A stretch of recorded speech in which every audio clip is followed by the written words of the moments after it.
All right, Alex, thanks so much for taking the time with me. So the Vikings have positioned themselves to seemingly do whatever they want with that first round pick. What do you think the discussions are like right now in the building? Yeah, the Vikings are picking at number 24, obviously, and I think the expectation for me before free agency was that what was going to happen in free agency, the players that they ended up signing, and the positions that they ended up targeting, I assumed would give us a pretty good feel at this point in the calendar of what positions they'd then be targeting and coveting in the draft. And the reality is, it feels as open as it did even before free agency. I mean, I don't need to rehash everything, but they reinforced the interior offensive line with Ryan Kelly at center, with Will Fries at right guard. They reinforced the interior of the defensive line with signing Jonathan Allen, Javon Hargrave. They kept things solid at cornerback with Byron Murphy Jr., bringing in Isaiah Rodgers, signing Jeff Okuda.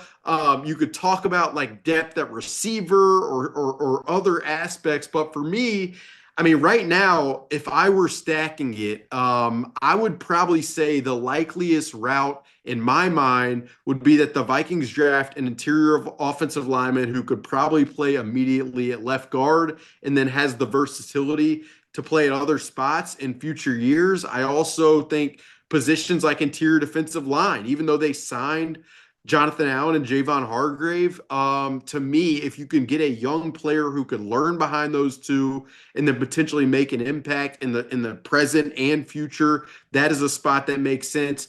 This team has shown through the way they've navigated this offseason that the trenches are their priority. So to add another guy who is a young player in the trenches at number 24 or via a trade back, that's probably where I still am as far as what they could do at 24. But it's a fascinating conversation because they have so many paths and avenues that they could take. By all accounts, a great offseason for Kwesi, and he's really had great off seasons when it comes to signing free agents since he's been in Minnesota.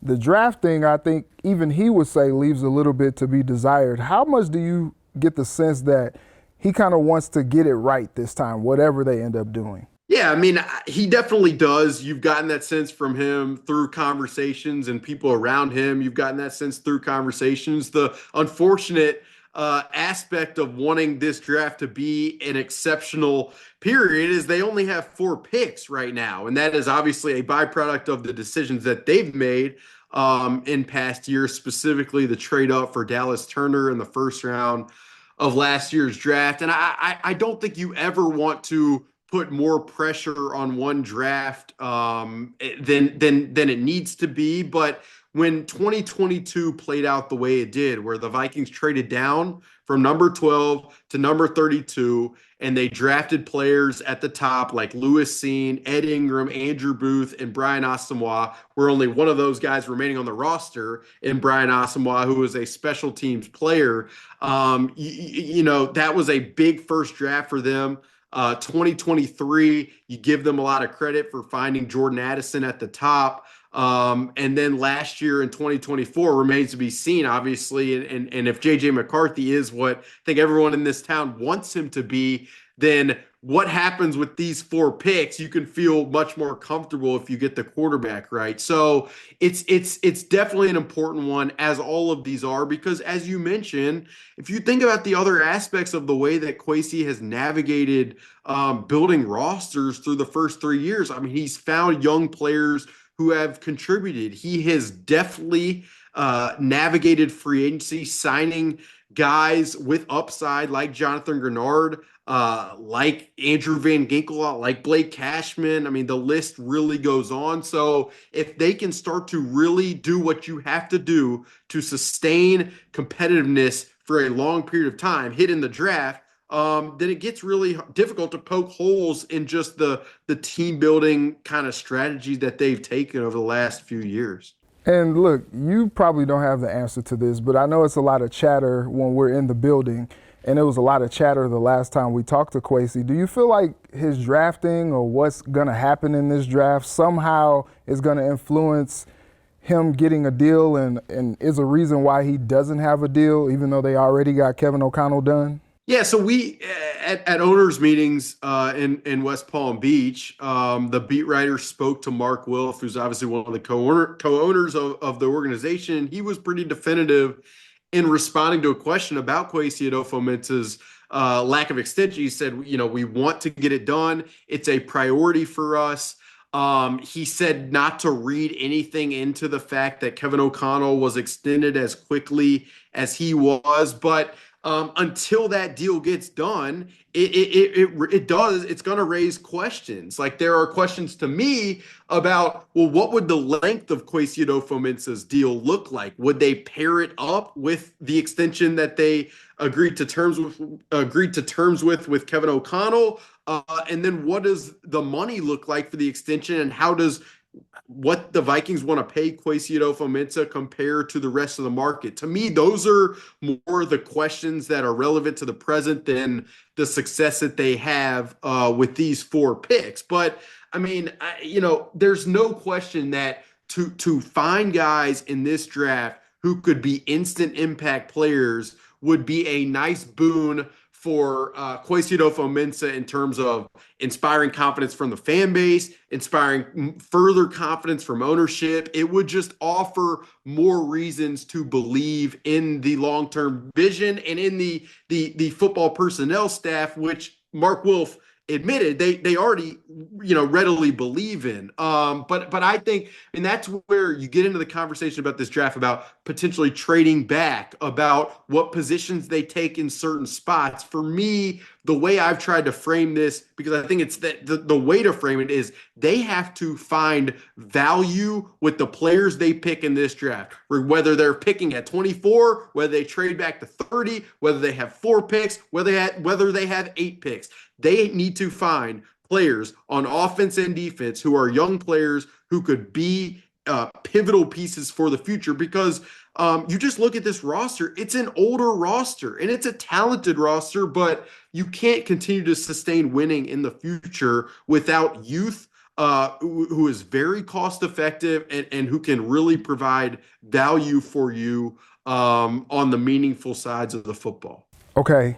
Another question that a lot of people have been tossing around, maybe a chance for you to kind of dispel a little bit, but I've heard chatter as well that somehow Kwesi and Kevin O'Connell's relationship is a bit strained.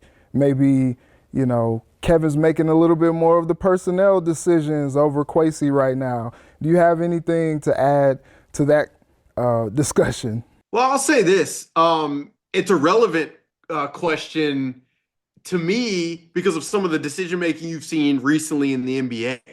And I want to pull directly from a comment that the architect of the Warriors dynasty, Bob Myers, made recently on ESPN, where he said, the relationship between the general manager for these professional sports teams and the coach can often, the incentives for both of those parties don't always align, because the coach, as Bob Myers put it, is more of the day trader. They have to win now and they want to win now. That is where their minds are geared. Whereas the general manager has to also balance the direction and the vision of the long term. And sometimes long-term visions don't always align with the most short-term needs in the present. And so that can create, I don't want to say conflict, but it can create discussions that are often very high pressured and very, worthwhile, because these things matter to a lot of people, and ownership needs answers to specific questions. So I guess the answer that I would have is there is always going to be this inherent tension between people in roles whose incentives are different. I'd say, just from what I've seen, Kwesi Adofo-Mensah and Kevin O'Connell have worked together within their decision-making process going back to 2022. I mean, before Kevin O'Connell was hired, Kwesi Adofo-Mensah sat with them in a conference room in Los Angeles, and they have worked in lockstep to, up to the recent times. And within that Aaron Rodgers conversation, that obviously a lot of people have a lot of opinions about. I mean, those two had communication together within that discussion. And so, I do think how the Vikings navigate this draft is going to be pretty informative. It's going to provide another data point to, I mean, do the Vikings feel like with the amount of cash they're spending on this 2025 roster, they need to just pick at 24 and find the best guy for this current roster? Or are they okay to also balance some of the long term by trading down, creating more draft picks, and having more players that could potentially impact the future? To me, those kinds of conversations speak to balancing the present and the future. And it's a fascinating conversation. I'm not trying to sidestep any of it, but it's just, I mean, you're dealing with high pressure decision making, people who have these jobs partially because it requires an ego to believe that you can stand before an organization or stand before a group of players to make decisions. Like that's just the nature of what comes with professional sports, specifically in the NFL. So I appreciate you asking it because it is interesting, it's fascinating, and I think in all professional sports, if you don't admit the realities of what the structure, the leadership structures look like, can look like, do look like. I think you're missing just a pivotal aspect of why some of these teams really succeed and some teams fail. Well, I appreciate the candor, and I'm picking up what you're putting down on that front. Just kind of moving forward, we talked about the fact that the Vikings only have 4 picks in this draft. We saw Kwesi come out swinging in his first draft with the Vikings, where he traded back for Lewis Cine, didn't really work out.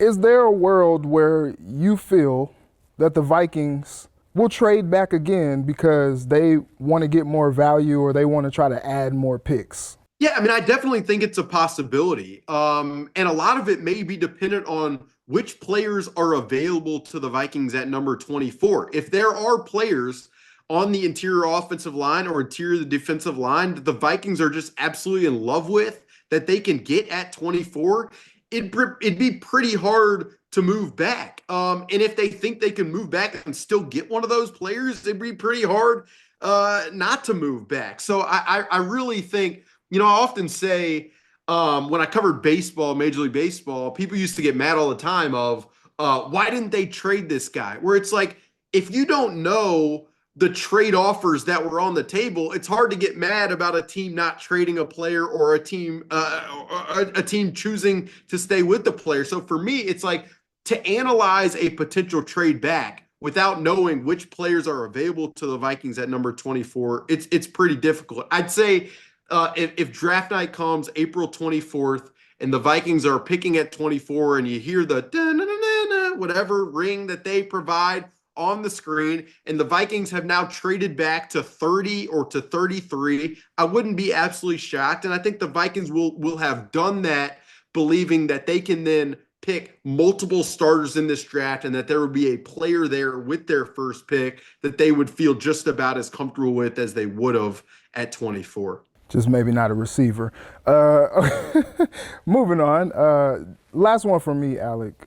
In your gut of guts, in your heart of hearts, what do you think the Vikings do on the first day of the NFL draft? Yeah, I would say that right now, as of this moment, speaking on April 10th, I would probably project a minor-ish trade back to where the Vikings could create an additional third rounder or an additional fourth rounder, and then potentially an additional sixth rounder or so. This draft, Reggie, is viewed as just kind of an average class with a lot of potential starters in the meat of the draft, probably from picks 20 to pick 75. So if the Vikings could create another pick within that span, I think that's probably the route I'd predict. I think the first pick, I'd probably project it to be an interior offensive lineman, a guy like we talked about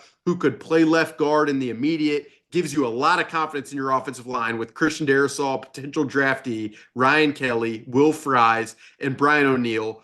And then you pick up another pick that could potentially be handed to Brian Flores to either find an interior defensive lineman or a cornerback somewhere in the middle that Brian Flores would really like. And I think that would then give you a couple, if not three, potential starters from this draft. If you could create that when entering this thing with 4 picks, I think that would be an incredible job by them. I also would say I would expect the Vikings to be very active in the undrafted portion, the way they had the past couple of seasons. They've been very effective.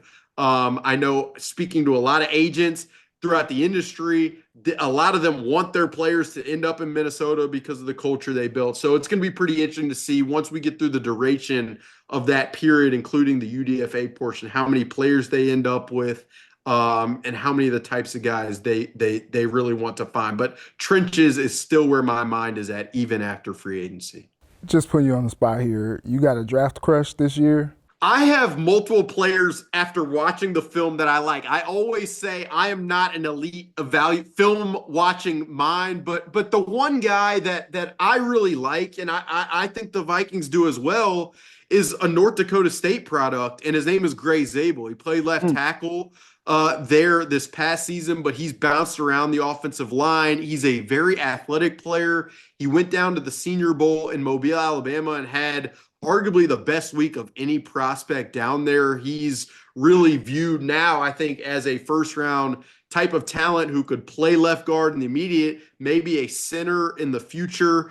So for me, that's probably the player that I think would fit really, really well with what the Vikings have built. And again, you really start to dream and think highly of the offensive line if you could find a player like that, which would be gigantic to be able to feel really good about the offensive line, knowing you probably are going to have a young quarterback standing behind there pulling the trigger. So to me, that's the player that I have my eyes on. And I do think, having talked to people internally, that they also like that player. But will he be available at number 24? We shall see. All right, so no Brady Cook or Luther Burden. That's cool. That's cool. We'll see where they go to. Listen, Luther Burden, speaking as we are both Missouri products, with the ball in his hands, he is about as talented of a player as you're going to find. I have questions about all of the other stuff when the ball is not in his hands, both on the field and maybe away from it. So we'll see.